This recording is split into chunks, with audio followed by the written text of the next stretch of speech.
करे और उनके गांव के हाल बुझे और फिर उन गामा की मदद करे।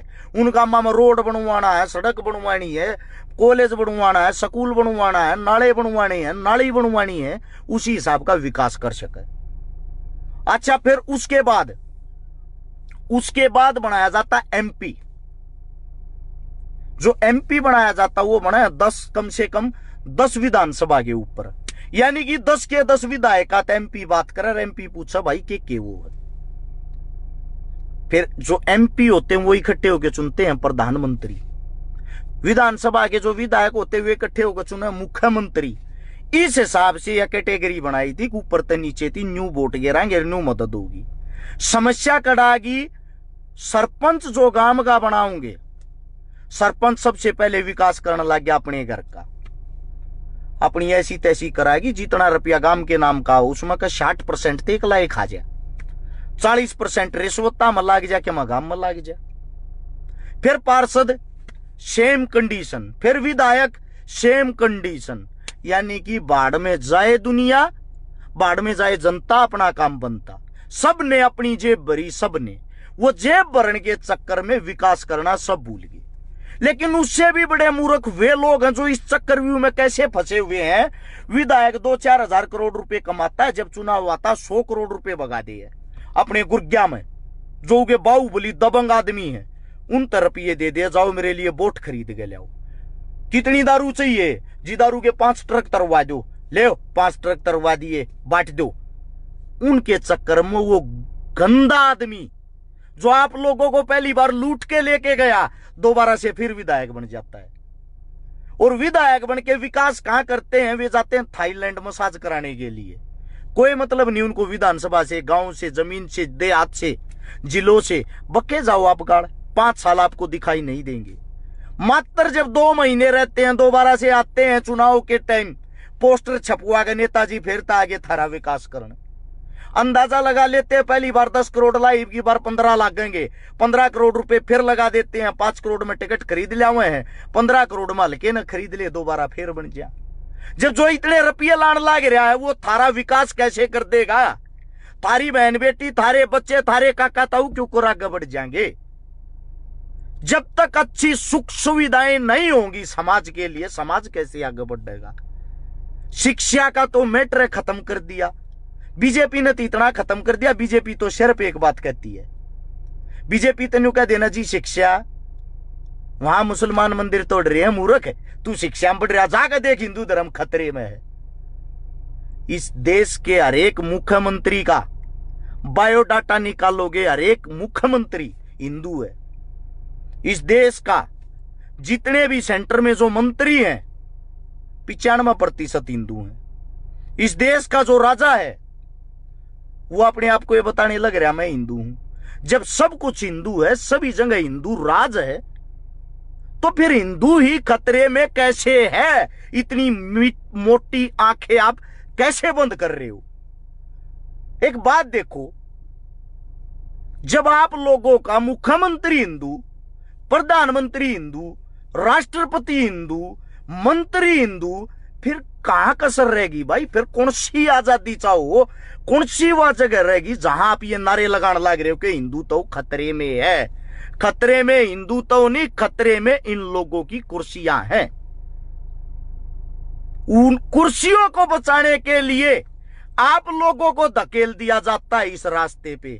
तुम भाई लड़ो हिंदू मुसलमान के लिए, हम लोगों को लूटने का काम करते हैं। कोई भी सरकार हो, कोई भी आप लोगों को मूर्ख बनाने का काम कराया है, उसका रीजन यही रहा है।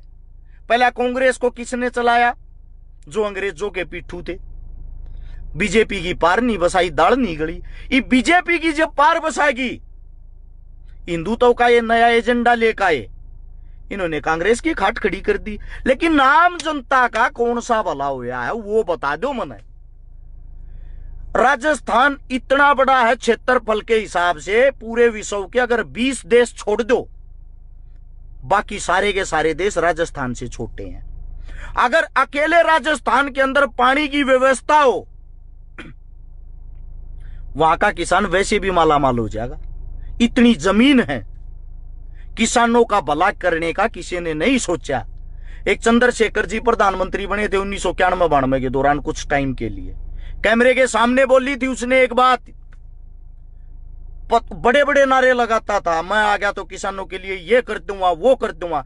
बनने के बाद जब इंटरव्यू लिया, एक पत्रकार ने पूछा क्या आप अब किसानों का भला करोगे? आपने बोला था और आप बन गए हो। बोला नहीं करूंगा। ये क्या बोल रहे हो आप? पत्रकार ने पूछा। बोला नहीं करूंगा। बोले आप तो बोल रहे थे मैं करूंगा। बोला वो चुनावी जुमला था ना, चुनाव से पहले बोला था। बोला चुनाव से पहले बोला था तो अब आप बन गए हो तो क्यों नहीं करोगे? उसका रीजन क्या है? बोले अगर मैं किसानों का भला कर दूंगा तो पार्टियों के झंडे कौन उठाएगा? मैं क्या, कोई भी हिंदुस्तान के अंदर सरकार आएगी वो किसानों का भला नहीं करेगी। बाहर देश जाके अगर आप अपना इतिहास पढ़ोगे, हिंदुस्तान कृषि प्रधान देश है। कृषि प्रधान देश को कुर्सी प्रधान देश बना दिया। यहां के 80% आदमी खेती करते हैं। खेती हमारा मुख्य आय का साधन है और उस मुख्य आय के साधन को तोड़ा जा रहा है। किसान का आज तक कर्ज माफ नहीं हो लिया। किसान के ट्रैक्टर को उठा लेते, किसान की जमीन को रख लेते, किसान के घर को गिरवी कर देते हैं। अंबानी अडानी बड़ी बड़ी कंपनियां फर्मों के जो मालिक हैं उनका कर्जा माफ किया जाता। वो कर्जा आप लोगों के बीच से निकाल के, इन्हीं किसानों के बीच से निकाल के। पुलवामा अटैक हुआ था 2019 में, भूल गए होंगे सारे। वो पुलवामा अटैक नहीं था, वो भारतीय जनता पार्टी को 2019 में दोबारा से प्रधानमंत्री बनाने के लिए एक चुनावी स्टंट था। लेकिन उस स्टंट में जो हमारे देश के जवानों की दुर्गति हुई, हमारे जो देश के जवानों को तार तार करके मारा गया, आज उनके घर की हालत देखो। किसी का पिता दूध बेचता है, किसी का पिता सब्जी बेचता है। जो वे 42 जवान थे ना, उनके परिवारों के हालात देखो। कितनी शर्मिंदगी की बात है। एक जवान को हम एक राजनीति के षड्यंत्र में फंसाकर इतना दुर्व्यवहार कर देते हैं। ये हमारे हिंदुस्तान की राजनीति। किसान और उसके बेटे जवान दोनों को मारा जाता है। ये बातें खोल के सत्यपाल चौधरी जी ने, जो उस वक्त उस सेना के राजा थे, उसने खोल के बता दी ये हमला नहीं था, ये सब स्टंट था जो सरकार ने खुद करवाया था। ये बातें आपके सामने कोई पत्रकार या कोई नेता नहीं बताओगा। मृत्यु से डर सबको लगता है। छाती ठोक मैं क्या करूं, सब सच्चाई आप लोगों के सामने बताता हूं ताकि आप लोगों की आंखें खुलें, आप लोगों की आंखें खुलें। जिंदा मछली धारा के विपरीत बहती है और जो मरी हुई मच्छी होती है ना, वो धारा के साथ बहती है। हम मरे हुए नहीं, हम जिंदा हैं और जब तक जिंदा अपनी जुबान से सच बोलते रहेंगे। लेकिन दुख इस बात का है, आज भी ये जनता, आज भी ये आवाम इन बातों को समझती नहीं। आखिर कब तक मौन बने रहोगे, कब जवाब दोगे इन लोगों को? लास्ट में बात यह आ जाती है, ठीक है वोट गिरा किसकी? वोट उसकी गेरो जो थारा बेटा थारा बालक तम न ठारा क्या। हनुमान बेनीवाल थारे बीच में कहे होगा, चंद्रशेखर रावण थारे बीच में कहे होगा। ये कांग्रेस बीजेपी तो बहुत ऊपर के षड्यंत्र है, ये तो जीतते निकल जाएंगे, ये चेहरे फिर दिखाई ना दे। ये थारे बीच में बैठेंगे कुर्सी गाल के, ये थारे अपने खुद के आदमी होंगे। लास्ट और फास्ट बात यह है, जो जिस विधानसभा से पढ़ता है, जो भी कार्य करता हो या ना हो, पार्टी का समर्थक हो, पार्टी से जुड़ा हुआ हो, उन सब की जिम्मेदारी बनती है भाई अब तन से, मन से, धन से मजबूत हो जाओ। कल सुबह से मैं भी राजस्थान के अंदर रहूंगा और जिस विधानसभा से जो भी हमारा साथी कमजोर होगा वहां से उसका साथ देने की कोशिश करेंगे। जो भी साथी कमजोर होगा, अगर किसी को किसी प्रकार की कोई दिक्कत परेशानी लगती है, कोई सी भी विधानसभा से कोई बात लगती है, आपस में एक दूसरे को जोड़ना जुड़ाना ही जीवन है, इस बात का ध्यान रखे। और चुनाव प्रचार हम सब की जिम्मेदारी बनती है। युद्ध के बुलावे नहीं भेजे जाते, छतरी अपने आप उठ का आ जाए यार, अपनी जिम्मेदारी समझे। मेरा जो फोन नंबर है राजस्थान वाले सभी साथियों ने बेरा होगा, वैसे फिर भी बता देता हूं, 839 88 88 901। क्या बताया? 839 88 88 901। इसके व्हाट्सएप अपना नाम, अपनी विधानसभा का नाम, अपनी पार्टी का नाम लिखकर जरूर भेजें। आरएलपी एएसपी दोनों पार्टी वालों से विनती है भाई, करड़े हो जाओ, मजबूत हो जाओ, थारे दो पीछे तो ना होंगे।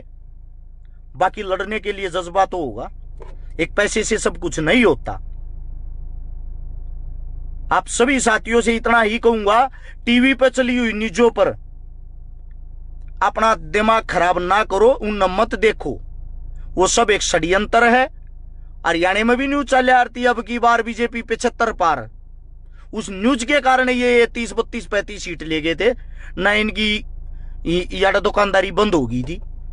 फिर कुछ ऐसी पार्टी थी जेजेपी हमारे हरियाणा की, जिसके डिप्टी सीएम बने हुए हैं, जो उड़ राजस्थान में भी नुका मैं तुमने थरा के दिवाऊंगा। और अभी ये बात कह के वोट लेके गया था, सरकार के खिलाफ वोट मिल ली थी उन्हें, और फिर उससे सरकार की गोदी में जाके बैठ गया। देख लियो उड़े भी, जब आड़ा थारे श्याम ये उदाहरण डेमो देखा गए जा रहा है, उड़े के देखने का इंतजार करो तुम। इसते ये वे आदमी हैं जो थारा खावेंगे और तम मन पीटेंगे, नोट कर लेना इस बात को। तो इसीलिए आप सबसे विनती है, इस संदेश को, इस वीडियो को आगे से आगे शेयर करके सब तक पहुंचाने का कार्य करना। सारे एक्टिव हो जाओ, सारे सोशल मीडिया पर डेली पोस्ट डालो, सारे अपनी जिम्मेदारी समझकर प्रचार करो। सभी साथियों का धन्यवाद, इतने प्यार से मेरी इतनी लंबी बातें सुनी।